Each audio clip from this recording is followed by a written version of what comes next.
Hey guys, welcome back. We got a guest in the studio. But before I introduce him, I just want to go ahead and give a quick shout out to the songs that were playing before.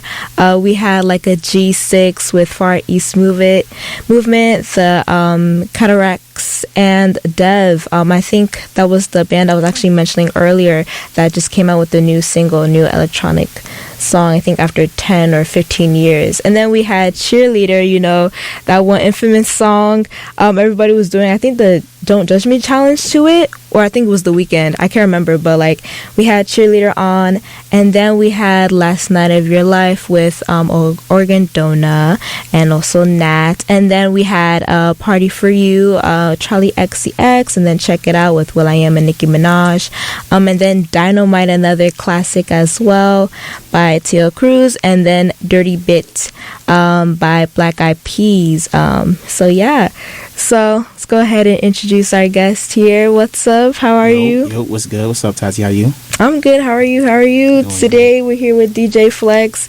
I will say, again, growing up listening to most of your songs and me and my friends, you know, dancing to it, you know, so that's tough. It's an honor. It's an honor, yeah. So you made like videos to the songs too, or like it was like me more so listening, but like I will say like most of my friends, especially my closest friend, she was on Dub Smash. Dang. And also Triller, so like she was like, yeah, it was those two main apps that like of course had your songs on like Controller and like everything else. It was Musically Time too, right? It was Musically Time, so it was like it was a crazy time. Oh my god, time flies by so fast. But those songs to still be talked about today is crazy too, to me. Really? Like I'm looking at the time, I'm like, dang, like people still vibing and creating new DCs and stuff. I'm like, that's tough. Like, no, for real, no. I didn't think when you're making the song, it's just so innocent, like you just having fun. Yeah. And then out of nowhere, it's just like I had actually even off air, like I'm like, yo, how did you even find the link, bro? Like, where did you hear it? How did it get to you? And you said Dub Smash, and I'm just like, things just travel. Like music travels for real. Really like, fast. You just upload, and then now it's just in Maryland, in Germany, type of thing. So yeah. Your music is everywhere, and just gonna go ahead and say a quick PSA real quick before we get into the interview. Preventing food waste. 40% of food in America is wasted. Cook it, store it, share it, just don't waste it. Learn more at www.savethefood.com. Once again, that's www.savethefood.com. This has been a public service announcement from wnyu. All right. Let's go ahead and get into the interview. Yes, so DJ Flex. So why don't you go ahead and start off, you know, on your music journey? Like, who were your influences growing up? Like, you know, explain your artistry. Like, you know, what was it like? Yeah. So I would say for me, my music journey was definitely like a little bit different. I kind of just took pieces from different areas of my life and just kind of made it into its own thing. So I followed my dad around. He did like a lot of videography type of thing, like, you know, just shooting Sweet 16s for the African families and going to church services, recording that, funerals, you know, that's big in African culture too. And I would just kind of like pay attention to the DJ, really, when I went to all these events. And I'm like, yo, he's mixing two of my favorite songs. How is he doing it? And I just like took it upon myself to go to Google, search up questions like, how do you mix two songs together? How do you mash beats together? Like my understanding at that young age of what to search for. I came across virtual DJ, started using that. Then I learned how to use like sampling things, like kind of like clicking one button. I think number one, I didn't have a mix at the time, so I was like setting up the cues and learning how to like use that on FL and just like create bootleg Jersey Club remixes. So I kind of did that, but I was listening to a lot of Baltimore club music, of course, and Jersey Club music, DJ Little Man, DJ J Hood. My biggest influence though was, I would say, K Swift. She's out of like Baltimore, but she had passed away, but she made a lot of like dance music for like the Jersey Club side of things, and I felt like I kind of took an element of that and just turned it into my own thing, because I kind of listened to Chainsmokers and all types of weird music where it was just like, you know, a kid growing out of East Orange wouldn't typically listen to, maybe like hip hop and R&B. I listened to a lot of like jazz and just different things and just kind of intertwining it into the music, but really more taking my culture and mixing it into Jersey Club, which is like African culture type of thing. So Exactly, yeah. And like, in what genre would you, I guess, define your music? Like, is it genre blending of Afrobeats and Jersey Club, or is it like one thing? Okay, so I would say when I first started out, I definitely just stuck to like, the hip hop side of things, like the hip hop Jersey Club, like raw club music, which is just like no claps, no nothing, like type of style. But then I kind of learned, like, I looked at the game like, it's a block full of houses that cannot be the same. You know what I'm saying? So every house has to be different in a sense. So I took the Jersey Club patterns and everything like that, but I added like the African claps and rhythms, and sometimes I'll add more bass line to it, which will kind of make it like drill. But if you listen to like some French music, they have like bass sliding and stuff like that. So I added a lot of that into it, and it just became its own tight niche of a sound, mixing in like Valley funk and all that type of stuff. So I would say it's like experimental, but like structured. Makes sense, too. So, and like, is that the type of impact you want to leave when it comes to your music? Like, how to explain it? Like, in a way, try to introduce something new to everybody. Yeah, I would say the music really is just like, when I make the music, I can't dance. You feel me? But when I see people dance to the music, it's just like in my head, legit. Like, yo, hit this footwork over here, or move your body to this chop right here. You know what I mean? So I feel like when you're a producer in Jersey Club, I would say you're literally looking for those parts that's like, this is the bass drop, this is where it's going to turn up at. You know what I mean? So when I'm actually making the music, it's just very much like I'm trying to make it make sense for the consumer. Like, every song has its own story, every song has its own like pattern. Some of them are like, booty bounce music, that's what they would call it. Some of them are like legit, like, who's next, jump in, let's go type of music. So it's like very much like the impact I'm trying to leave people is like, yo, like a memory book, like a what's that, them little books that we go to our grandparents' house and there's pictures of us when we was babies and stuff like that. I'm trying to give that element of like, damn, remember that one time we turned up at that party to that DJ Flex mix? Oh, we got married to this song right here. Like, I'm trying to give that element of like memories, you know what I mean? So it just becomes like a timeless thing. Yeah. Like, you always want to revisit that time type of thing. Yeah. And like, is that also the type of story you want to tell through your music too? Just like have that type of like nostalgia, especially that nostalgia you give me, especially when I listen to your music. That's as well. Crazy, bro. When you tell, like, every single time I hear it, bro, I'm just like, how? Like, this is craziness. Like, it's, for me, it's like, I was growing up with it too, and it happened so quick. Like, I would do a song, like, when I actually sat down, I was like, yo, I'm gonna mix this. And I know it may not sound like it makes sense right now, because it was difficult in the beginning when you were like, I feel like when you were doing something that was like opposite than what everybody else is doing in the Jersey Club culture, it's kind of like, not really taboo, but it's like I remember there was an issue sometimes when songs were just sped up. Yeah. The Jersey Club that we hear today that's fast, I would say the OGs, they didn't really like it that much. They weren't too on it, but it's just like, you got to let things, grow and let it become what it has to become. So for me, like, I feel like the story, each song is pretty much different. Like, some songs are about like gold diggers, you know what I mean? Some songs are about like just simply putting your back into it and just getting down and getting funky. Some songs are like sampled songs, but it's like the way the chops are made, it's like, hit a move at this spot at this very second, pause, and hit another move, and pause again, hit the little, and then start getting your thing on your hips or whatever you want to do. So that's how. Like, those were like most of the challenges I grew up with, and like, it also kind of reminds me like, what was I gonna say? Like, oh, sorry, I kind of forgot. But like, I also wanted to ask, like, know you're also a bit self-taught, like, when it comes to DJing, but like, throughout your like music journey, have you ever, like, I guess, like, say, taken a class, or more so like music production, or like had a mentor in your life, when it came to DJing? I was like a real weird kid. Like, I would see something, I'd be like, oh, that's a board right there, I might just take a picture of it, and I'll just go on Google and try to find out my own answers. So how I even started learning how to DJ was I was a computer geeky, type of kid.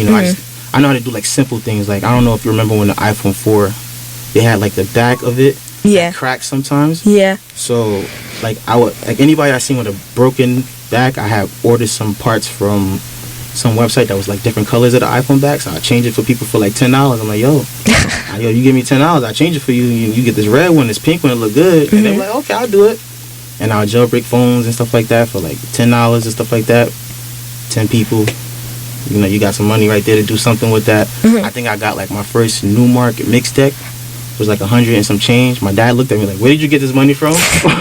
But I was just like, don't worry about it. Like, I just did this. You're like, you got it, yeah. All right, what I mean? What you could do? You can't, I just want this mixer right here. They weren't really too for it, but it was almost like my dad was more of a person that he kind of understood a little bit because he did the video thing. So yeah, he got it for me, and I just connected it to my computer, and then the rest is just history. Yeah, word. Like, I would say I used the DJ part of it to learn how to chop and really come up with like creative ideas. It's like a pregame. Like, I literally pregame on my mixer type of thing. So yeah. And is there a board that you first started working with, and like, is there like, I guess now maybe, I don't know, like a difference, kind of like let's say like growth almost, like you can almost work with anything now, like it's not just one thing. I would say I like simple, I feel like keeping it simple. When we really think about it, like if you really want to know the sauce to DJing, it's just like timing and matching the numbers. If you're good at math, you pretty much could make a mix happen, like type of thing. But definitely there's more elements and more things that you could do, like in terms of when you could catch the reverb, when you're gonna like mix it, when you're gonna flash in another song and then flash it out. That's just like skill practice over time. I feel like when I did first start out with the Newmark mix deck, that I remember that, Newmark mix deck. I went to a DDJ-SB or something like that, as a Pioneer one, because I felt like Pioneer was the thing. I really wanted the Pioneer, so I ended up getting that Pioneer, then the SX2, then I got a Flex 10 right now. So I kind of just stayed in between the mixers. CDJs, I had experience with CDJs, but I feel like the mixer was like real easy for me to use. I kind of grew up off of that. Like, I didn't really learn what the the turntables and that, like that, like the older school style type stuff. So okay. And is that something maybe you want to, I guess, practice on or learn a little bit more with the turntables? Oh yeah, I want to own like the 4, like how they have at the festivals, like 4 or 6 decks or whatever. I want that right there, literally set up in the living room type of thing. Yeah, I definitely want to rock with those. But I feel like they all have the same functions, so I learn with what I can now, and then when I get to that level where I could just have ownership and just play around with them myself. Yeah, exactly. Right. Yeah, and like, do you also maybe want to go into like I guess Jersey club, especially since you're from Jersey, but like I guess how that scene is different from like, I guess, other states, and like how, I guess, if this makes sense, how other states do their own club, but like how yours is. If that makes sense. I would say when I first came into the scene, I was a listener first. I really loved like Jersey club. Like, I loved Baltimore club first, then I went into Jersey club, and I'm just like, yo, this is like, I would bump this going to school, walking to school, coming back from school type of thing. So it was really just like an avenue of just ease. Like, I made other music, dubstep, EDM, like hip hop. I was just trying things. Like, I was like just trying things. Like, let me try to do this beat. I may have not dropped it, but like on a personal level, just trying to learn type of thing. So the scene right there was really more like, I feel like a lot of the club producers were kind of like, if you knew who was skillful, you would trade samples with each other. You would communicate with these people, collaborate if you felt like you wanted to. There was a lot of teams. So like, if little weird stuff, like maybe sometimes little beefs here and there, whatever, like music beefs and stuff like that, so we'll diss other teams and stuff like that. But I would say that the scene right now is different because we have an outlet. It's legit like TikTok and like all these apps that kind of could make your song go viral. Nobody's really focused on the little things no more, I would say. So. Yeah, no, it makes sense. And it's just like, again, like growing up, I didn't know the music I was listening to was called Jersey Club. I thought it was just something you could dance to. I didn't know it was called Jersey Club until like later on in my life. So like, it shows how much, the genre is very impactful, especially now today. And do you also maybe go into like, how you work around with like visuals, if you like add visuals to like your music. Yeah. So for me, I did everything like legit in house. When I first started out. I learned how to use Adobe Dreamweaver, Adobe Flash, all these different things. Shout out to my high school teacher, Miss Taylor. She taught me how to use Photoshop. So I would like kind of make my own covers on Photoshop. Then I learned how to make it more simpler for myself. Took it to the phone. It was like legit, boom, boom, done, uploaded. And then I would say through the success of, just kind of using what you have type of thing, like the toothpick and the button that you have, basically I was able to grow financially and then start hiring people like, hey, can you make this cover for me? Can you do this for me? Can you do that? Became videos, music videos, going out to other states, shooting a whole video for a week, coming back, stuff like that. Yeah, visuals though, like I just try to stay on top of it in terms of like right now I feel like AI is a thing. Yeah. So I'm using a lot of AI to just create visuals, song covers, stuff like that. Yeah. Okay. Yeah. And do you also maybe go into like any collaborations that you've done in the past or like are expecting soon in the future? So repeat that question again. You said, do I remember any collaborations in the past that I've done? Yeah, like any collaborations that you've done in the past, and also if you have any new collaborations, coming up soon. Yeah. I mean, the collaborations I've done in the past were pretty like simple because it was like we all had a mutual interest in each other's music. I think I'm a person I really just vibe with a person. Like if I feel like we connect, it's not like I'm like, yo, bro, let's make a song. Like, yo, we have to make a song. I definitely went up to people and I told them like, hey, yo, this right here, if you give me a chance to remix this right here, I can show you what I can do with it type of thing. Because I just know, like if I hear the song and it's a good song, it's going to kind of hit. Like the elements of the song sound like something I could remix. So I look at songs as like a remix thing. So if anybody listens to my music and they want to collaborate with me, I'm definitely open to it. But it's really just a vibe thing, and that's how all collaborations happen. Whether the relationships last forever or in that period, I just feel like it was just natural. Yeah. Future collaborations though, in the moment, like your song could just go crazy, and then somebody like I think one of my songs, Melisa, caught some traffic, and it was just me on the song like singing. You know what I'm saying? So I was just like, oh dang, like I could sing. You know what I mean? Like to these people I could sing. You know what I mean? So it was really a thing where in Nigeria, I think some of the people out there kind of heard it, got it to some people, and then Crayon and Men's hopped on, and these are people like I used to play while I was mixing, DJing and stuff. So for them to be on the song with me, it wasn't a collaboration that I planned. You know what I'm saying? It was just something that just came to me. So any future collaborations really is just like it's gonna come type of thing. Yeah. Exactly. Yeah. And like, do you maybe want to go into, I guess, the type of mindset you're in when you're creating music? Like, what is the process like? Okay, so it's different now, but I would say when I was younger, like when I first started out, I didn't know what copyright, whatever it was. Like I was like, come on, man, like copy who? You know what I mean? Like I'm just making, my music, making Jersey Club remixes, and then I feel like it was very much free. My mind is always free. Even now it's still free, but in those, don't sample stuff like that, don't do this because you're going to get in trouble maybe, stuff like that. But, we skip over that. But yeah, so really it changes over time, but it's more structured now. I would know where I'm getting the samples from. Before, maybe when I was younger, like 15 or whatever, just sampling anything. I sample a Indian song and mix it with a EDM song, and you wouldn't even know. It's just some sound in the song that in Jersey Club that you just heard, or like even when you hear that's really African claps, but I just deleted the whole front part of it, and it's just like the ending. And now like we hear it right now as just something that's a part of Jersey Club, but when you really look at the history of it, it appeared in our time period, because a lot of the Caribbean producers took that as like this is like the Caribbean style of Jersey Club. But then on TikTok and on Dub Smash, it really amplified it to a level where it's just like this is Jersey Club. There you go. Yeah. So and see, do you want to go into like, I guess, like any performances that you've done in the past or like recently? Okay, so performances I've done in the past, I did things that I loved that I did. I would say I did a Boiler Room. That was kind of dope. It was a new experience for me. That was when weed wasn't legal and stuff like that. So yeah, but in LA, I mean, well here, but in LA it was just like very free. They were having a good time. Did another one in Germany also. Oh yeah. Which was dope. It was so new to me. The people out there are so friendly. Like, I had people running up to me, which was like kind of weird. Like I told you, like you said childhood. I'm just like, that's weird. People running up to me, I'm like, damn. Like I feel like the man right now, the man of the year type of thing. So, future performances, I would say I'm trying to look towards having like more of a festival approach. Yeah.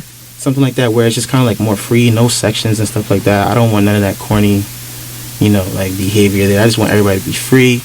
We have fun, you know what I mean? And we just listen to the music and we vibe type of thing. And just, I could provide my sound or other remixes that make sense with my sound type of thing. Yeah. And,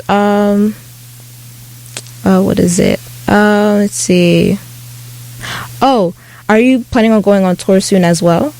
On tour, I mean, I have a couple of dates that's not necessarily like finalized, but I feel like I want to have enough bookings to the point where I could go on tour. Okay. So really right now my main focus is really just getting the music out so it could create that suspense of like, we want to hear what he has to say, you know what I mean? Like, whether it's the old DJ Flex, the new DJ Flex mixed in, with the old, we could create a whole, vibe, a whole experience with this, because that's my long-term vision for real. I really want to have my own like festival in a way, like if I put it in that sense, where it's just like we come out here and we know we coming to a DJ Flex party.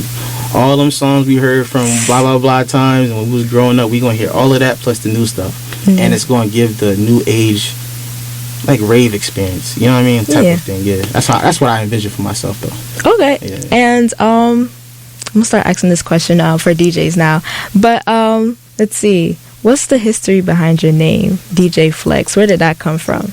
All right, so it's mad random.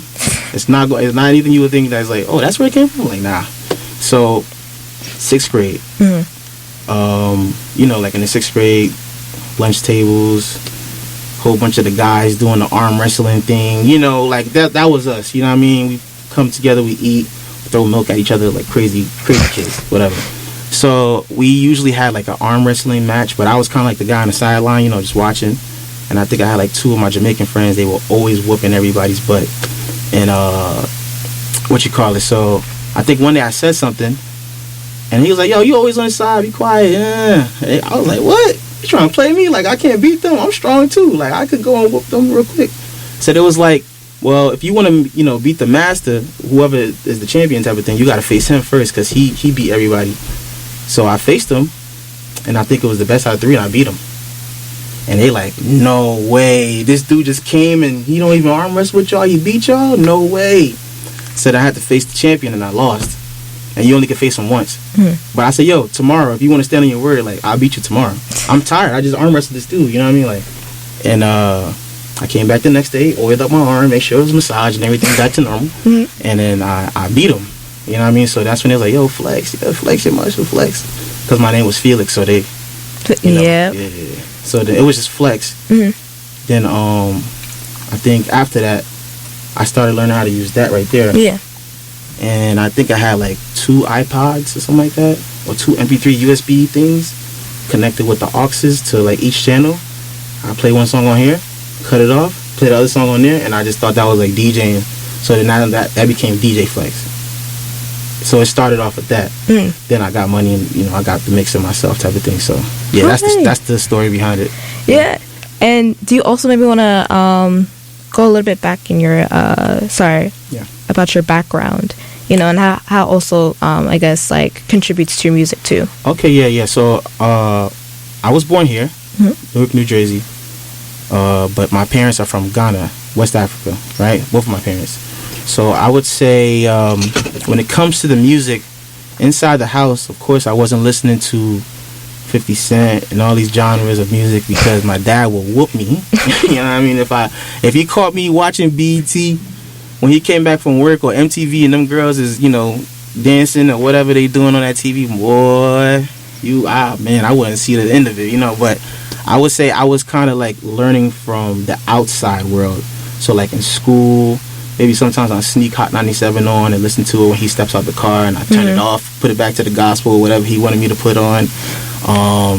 My mom too, we all listen to just straight gospel African music or just African music that they listen to. Yeah. One time I saw that my dad had like a Tupac CD, and I was just so in shock. I was like, yo, you listen to Tupac? Like, what are you doing listening to this? You always getting on me for listening to this. But then I just kind of felt like, man, I'm gonna listen to whatever I want. So, of course, that's how I became so techie, because I had to like clear the history. I had to hide everything, bro. Yeah. Like, everything. Watching music videos, learning from YouTube and stuff like that. And then I think that's how it kind of just I treated myself like two different people. Mm-hmm. One that listens to African music, one that listens to American music. Both of those worlds together, and it became like, you know, who I am today type of thing. So yeah. And it's like, again, it seems like there's like a lot of restrictions, of course, with the music like you couldn't listen to. But like now, in a way, I don't know if this makes sense, but you're making that music and you're contributing to it, to that scene. And I was a bad boy, I know. I was rebellious, I ain't gonna lie. Because, you know, I definitely was like, yo, why are you trying to tell me what to do, bro? You know what I mean? Like, I was like, I just want to listen to music. And then it became a thing like, well, I want to make the music now. So when I made the music, it was definitely different though, because it was just like, I'm getting inspiration from this type of music. I see what it does. Now I just got to make it in my own way, because I can't do the same thing that they did. And it was just, throughout the whole journey, it was definitely like a little bit of a, because I started real young.